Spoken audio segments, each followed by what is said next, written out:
In this lecture, we continue our discussion on where does state capacity come from? Daily, in the previous session, we talked about how war makes states daily and how intense warfare leads to the centralization of state power structures. However, it's clear that state building cannot rely solely on political war daily because the capabilities needed to conquer the world and total day rule the world runningly to be different. What does it take? Total tips conquer the world daily extreme as it may sound. It depends on being daily ruthless. The more completely a state can be turned into a war machine, the more likely it is to win wars. However, you cannot rule the world with a war machine, just as you cannot run a marathon at 100-meter dash pace. So aside from war, where else can state capacity come from? There may be many answers, but today I want to discuss an important factor: the civil service system. When we talk about the civil service system, which country comes to mind first? Yes, China. China is the birthplace of the civil service system and also the pinnacle of its development. Today, we will discuss China's civil service system and why it is crucial for the construction of China's state capacity, the strong tradition of state capacity in China. Before we delve into the discussion, it's important to emphasize a point that is evident to people all over the world. China's state capacity is very strong. Those of us living in China should feel this most deeply. As mentioned earlier, the monopoly on the use of force is a core element of a state. Let me share some numbers with you to illustrate China's capacity in this regard. In 2018, El Salvador had a murder rate of 52 per 100,000 people. The highest in the World Series, the United States had a rate of 5, which is quite high among developed countries. What about China? It was 0.5. Even Denmark, the model country we discussed earlier, had a murder rate of 1 per 100,000 people, twice that of China. Although there may be disputes over the exact numbers. There is no doubt that the public security in China is very good. Not only compared to developing countries, but also to developed ones. When traveling to developed cities like Barcelona or Paris, local friends might warn me to be careful in certain areas.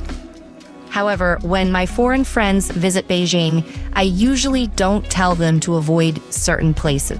Let me give another example. A couple of years ago, I listened to a lecture by Harvard professor Graham Allison, in which he mentioned a detail. He said that in 2012, the Massachusetts government decided to repair a bridge near Harvard University, planning to take 2 years. How long did it actually take? It took 5 years and 3 times the budget to repair the bridge. Then he compared this with the repair of Beijing's Sanyuan Bridge, which was of similar scale. How long did it take? Beijing, 43 hours. This is China's extraordinary state capacity. A more recent example is right before us. In recent years, the novel coronavirus has been recognized worldwide for China's decisive actions in epidemic prevention and control. I remember in June 2020, when more than 100 COVID-19 cases were found in Beijing's Exinfadi market. The city immediately took strict measures, deploying a large number of armed police to seal off the market, carrying out nucleic acid testing throughout the city, reclosing schools, and reclosing many business institutions. There's a small detail that left a deep impression on me. At that time, a netizen said he received a text message from a government department saying that he had recently been to Exinfadi and was asked to go for testing immediately. He was puzzled at first, thinking he hadn't been to Exinfadi market recently. Then he suddenly remembered that during that period he had driven past the Jingkekai Expressway near Exinfadi at a speed of 80 miles per hour. But even so, he was still discovered dead. There are countless such examples, whether it's epidemic prevention and control, maintaining stability, high-speed rail construction, the establishment of a universal health insurance system, targeted poverty alleviation, the Belt and Road Initiative, or university expansion, we can see the decisive actions of the government. It is for this reason that in comparative politics, China has almost become a symbol of state capacity. However, as we all know, strong state capacity in China is a deep tradition, not just a contemporary phenomenon. Why has this tradition formed? There are many reasons. Last time we discussed how the intense warfare during the spring and autumn and warring states periods gave rise to China's early mature centralized system. But today I want to focus on another factor, the developed civil service system. What is the civil service system? Where is China's civil service system developed? Why is it crucial for China's state capacity? To help you understand this, I want to analyze the two characters Initial Civil Service System, daily, Civil Ministry, State Secret, daily, to see what principles they hold. Why China's civil service system is developed, I-Week's dense political warp, and weft. First, let's look at the character Zinago. Dale Lane's Yuan the Fedi Secret Whole Day, Guy, is the bureaucratic system. What is the bureaucratic system? It is the lines and blocks of the government. So-called lines are government level series. So-called blocks are government departments. Lines and blocks like warp and weft weave a political network that is attached to the entire social body. You might think today, okay, what's so great about that? A government with hierarchy and departments. Isn't that in every era, every country? Of course not. Even in modern society, the bureaucracy in many countries is very weak. They either lack the ability and resources to build a deep, finely divided bureaucratic system, or even if they build it, these bureaucratic systems do not listen, which is what we call years disorganized, undisciplined stint, resulting in the entire country falling into a lonely daily personal rule which way, rather than organized daily bureaucratic rule. Core, this kind of personal rule polity is often very fragile. We discussed a phenomenon in previous courses called Dietis weak dictator phenomenon, DI, which is largely this situation. Common sense tells us details. Organization is strength, organization is efficiency. An organized group of 10 people can often defeat an unorganized group of 100. The bureaucratic system shapes state capacity largely by finding the leverage points for mobilizing, organizing, or coercing society through a dense organizational network, bringing a scattered society together. And those countries lacking a bureaucracy are like a net with too large mesh and not sturdy threads order. When you lift it, things will fall out in a mess. If we don't compare horizontally, but look historically, bureaucracy is even more of a systemic innovation. Only in China, this systemic innovation appeared so early that we no longer think it has any novelty. Why is bureaucracy innovation? Perhaps only from the perspective of feudal society can we understand where the freshness of bureaucracy lies. We talked about political construction in the sense of political science last time, which is to eliminate feudal lords and establish centralization. The structure of feudal society is roughly honeycomb-shaped, and within each honeycomb, the lords have great autonomy. Moreover, their titles are hereditary. Hereditary means that power is the sound private property of these noble families, and the emperor cannot arbitrarily encroach. However, the structure of the bureaucratic system is pyramid-shaped, with the emperor at the top, and officials as his agents. Project positions are not the private property of officials, but rented series to you by the emperor. The significance of this systemic change for imperial power is undoubted. Under the feudal system, titles are non-renewable resources, allocated once and for all. Facing the lords, the emperor has no more cards to play, so the feudal system always quickly generates centrifugal force, whether it is the division of the three Jaganim Eastern Zaqiu period of China or the disintegration of the Charlemagne Empire in Western history. All are manifestations of the centrifugal force. But in the bureaucratic system, official positions have become renewable resources, and the emperor can continuously reallocate the same position. And in each reallocation, the emperor reestablishes his authority.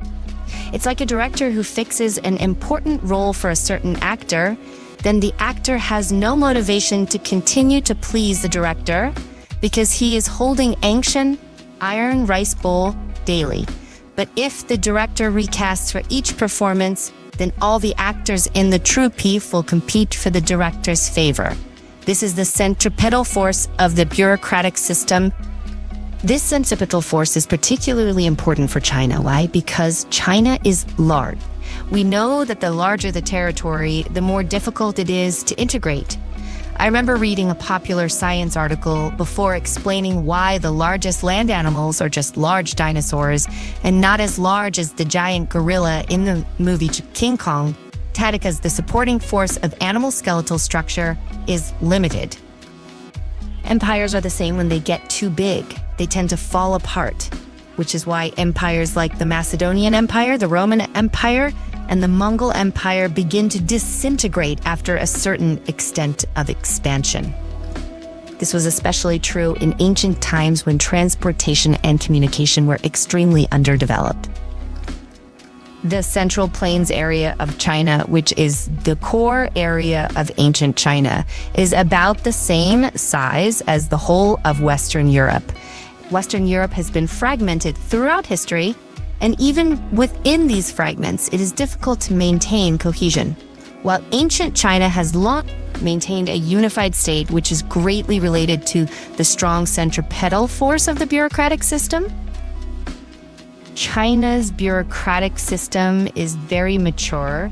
Some say it started in the Warring States period, some say it started in the spring and autumn period, and some even say it started in the Western Zhechu period.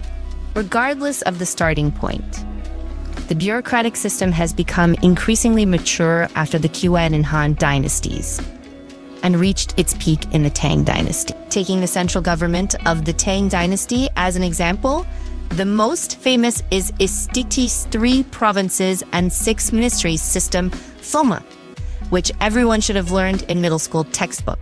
The Renshushu province is responsible for drafting policies. The Mengxia province is responsible for review, and the Shangshu province is responsible for execution. The 6 ministries of personnel, revenue, rights, military, punishment, and public works. Each ministry has 4 departments, a total of 24 departments, each with its own responsibility. In addition, there are 9 temples and 5 supervisory offices, as well as 12 guards responsible for managing the military. To supervise so many cadres, the censorate with supervisory powers was established. This is only at the central level, that is daily blocks, daily, and there are also daily lines. Daily, that is local government. During the reign of Emperor Xuanzang of Tang, there were more than 350 prefectures and more than 1,500 counties in China. Prefectures are divided into 3 grades, and counties are also divided into 3 grades to maintain central control over localities. Various staff supervisors, daily states, Jadushi, daily and daily observers, daily were established. Official positions and duties can be described as dense and extensive. Because I am from Jiangxi, out of curiosity, I once looked up the origin of the name sound Jiangxides and found that it comes from the local supervision system of the Tang dynasty to supervise local officials. The Tang dynasty established 15 supervisory areas across the country called Yundado, download one of which is Jigangan West Road Daily, which is the origin of the name of Jiangxi province. It can be said that this name itself is a testament to the developed bureaucracy of ancient China. So you can see that this is an extremely delicate and complex, almost airtight organizational network. These dense warp and weft lines tie the huge China together and deeply embed themselves into the fabric of Chinese society. While European monarchs were racking their brains to organize a few thousand troops, at the same time, the Tang dynasty could gather 400,000 to 800,000 soldiers through the Fubing system. Mr. Qin Mu's side, when talking about the Tang Dynasty Dufeng X more than 1,000 years ago, the national household was investigated very clearly, and it was also divided into 9 levels according to the economic situation of each family, which is how delicate it was in Core Gedeke, currently the best summary of the ancient Chinese bureaucratic system.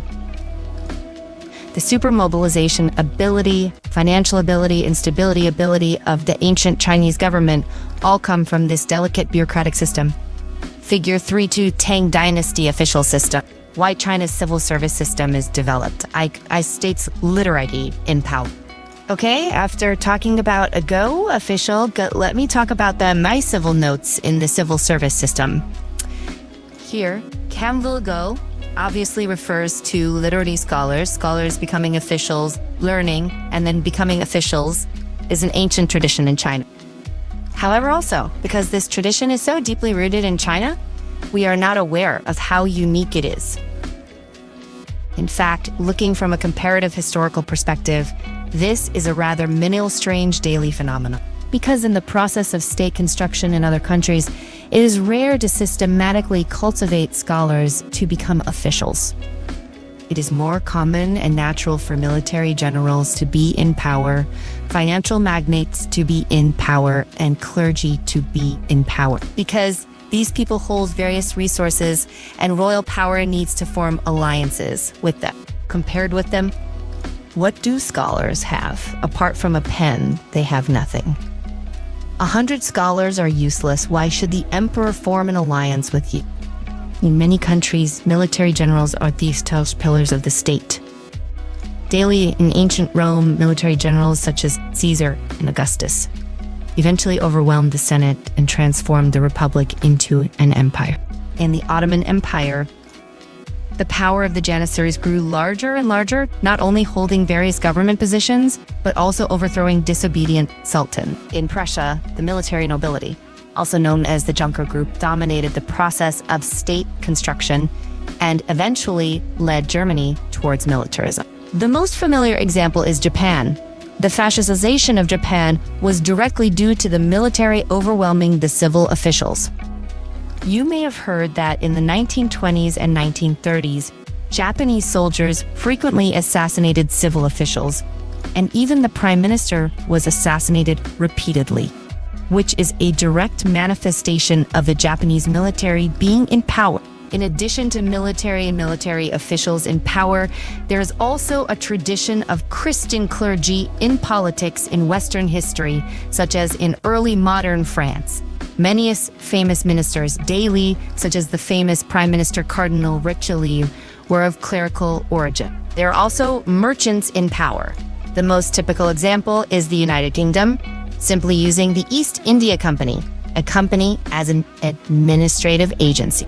In short, in the process of state construction in many countries, apart from royal power itself, the stage is active with generals, nobles, merchants, and clergy, but there's no scholar. Some kings also like scholars, such as Frederick the Great of Prussia, who particularly liked the Enlightenment thinker Voltaire and would ask him for advice. But it was limited to talking about life and ideals, and he would not say to Voltaire, "You are so knowledgeable. Why don't you be a minister?" Why did China form a unique civil official daily tradition? Scholars have nothing. Why should royal power rely on them to govern the country? In fact, if you think carefully, you will find that royal power seeks an alliance with scholars precisely because they have nothing. No military foundation of their own, no economic foundation of their own, no religious foundation of their own.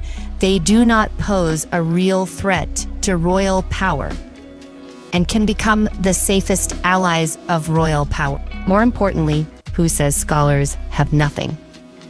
They have a pen. When conquering the world, it may be that political power comes from the barrel of a gun. But when ruling the world to a large extent, it is the pen that holds power. The barrel of a gun makes people obey, orally foam, but the pen makes people running obey from the heart. Core sociologist Michael Mann once said that there are four forms of power: state's military power, economic power, political power, and ideological power. Scholars hold the fourth power. In fact, the challenges faced by China's state construction are very similar to those of other countries. That is, in the process of centralization, centrifugal forces continue to emerge. Or as the power of the nobility grows, the power of powerful families grows, armed forces get out of control, strange religious forces continue to emerge, and so on. I call the continuous emergence of these centrifugal forces yin saching of feudal regression. Core, this does not mean the return of Zhou feudalism daily as a formal system, but the return of Zhou feudality guy, that is the natural trend of power, decentralization, fragmentation, and honeycombing.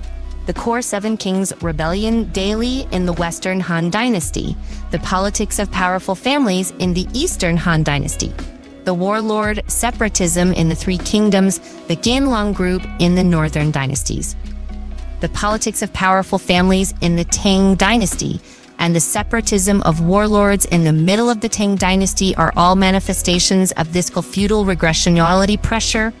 In order to consolidate rule, royal power had to form alliances with these powerful Fath and warlord forces.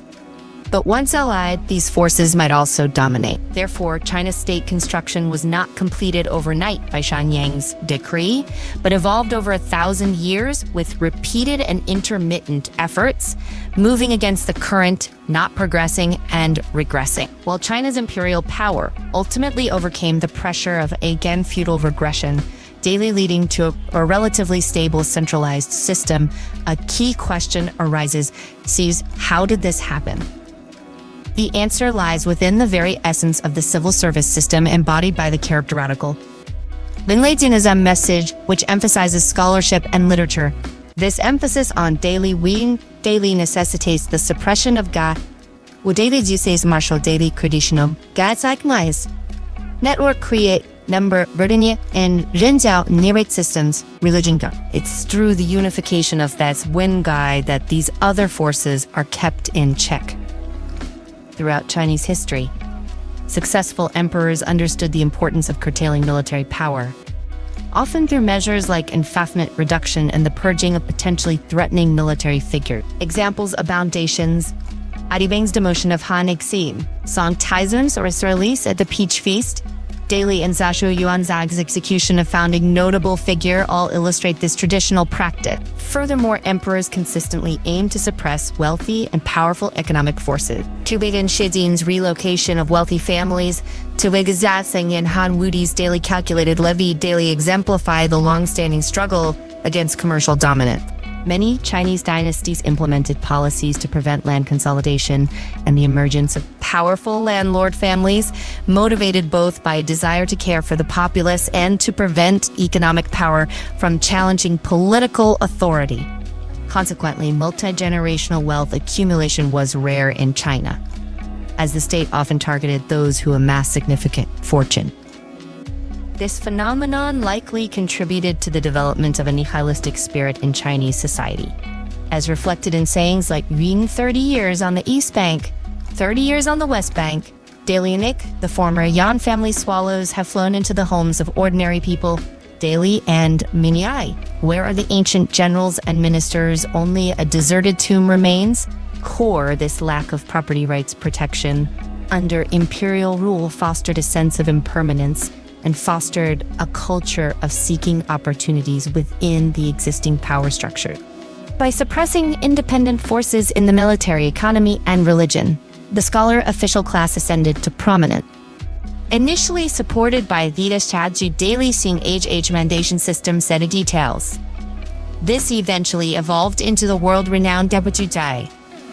Koju daily creditative return examination. The benefits of the imperial examination system are widely recognized. It selected talented individuals for the bureaucracy, provided a channel for social mobility, and promoted a more equitable society. However, From a state-building perspective, it served another crucial function, the domestication of the elite. Every society has an inherent drive for upward mobility. The imperial examination system channeled this ambition by offering a path to power through scholarship and service to the emperor. The system was akin to directing a flood into a single channel, making it manageable and controllable. The brilliance of the imperial examination system lies not only in its talent selection, but also in its creation of a vast scholar official class.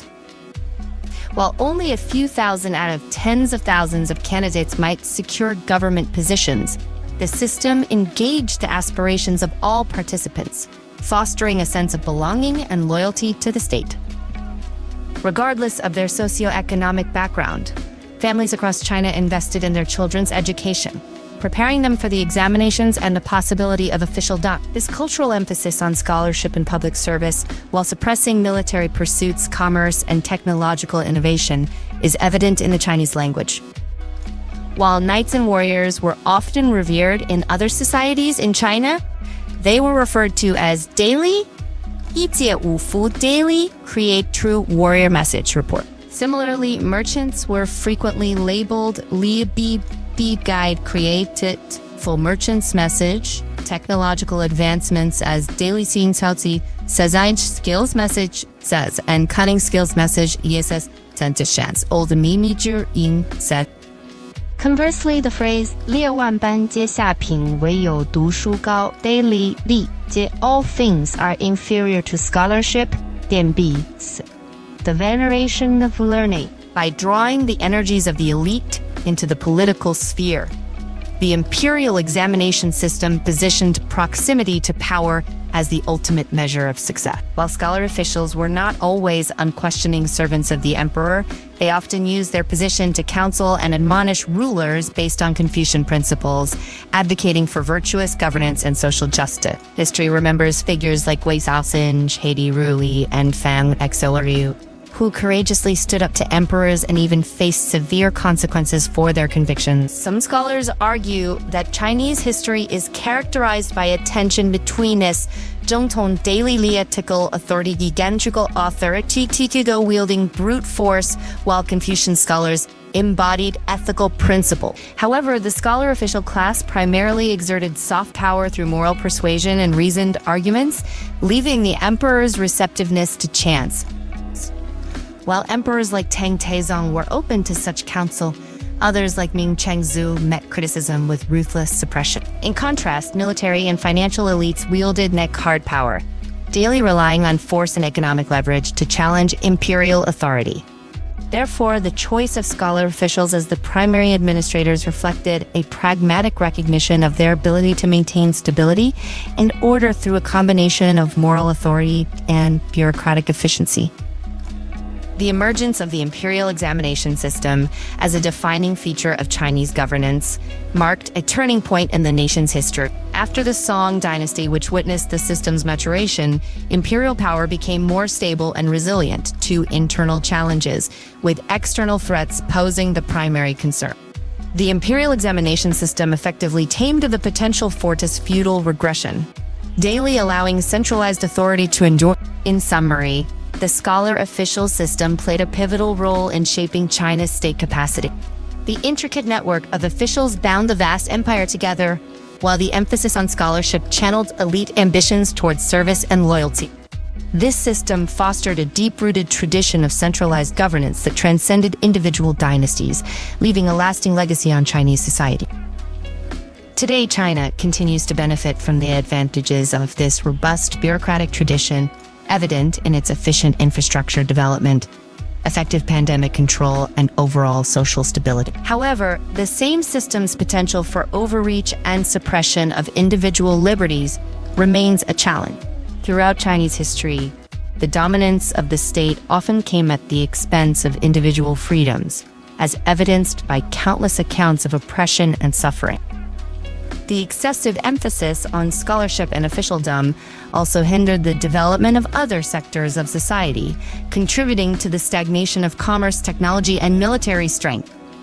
While early China may have lacked the stability of later periods, It possessed a dynamism and vitality that gradually waned as the state's grip tightened. Some scholars argue that China's early adoption of a civil service system makes it a precursor to modern political states. However, Max Weber, a renowned sociologist, argued that the Chinese bureaucratic system was fundamentally aggressive patrimonial bureaucracy, daily intrinsically tied to the ruling family's lineage. This raises the question of whether such a system could truly transcend its familial origins and serve as a neutral instrument of governance.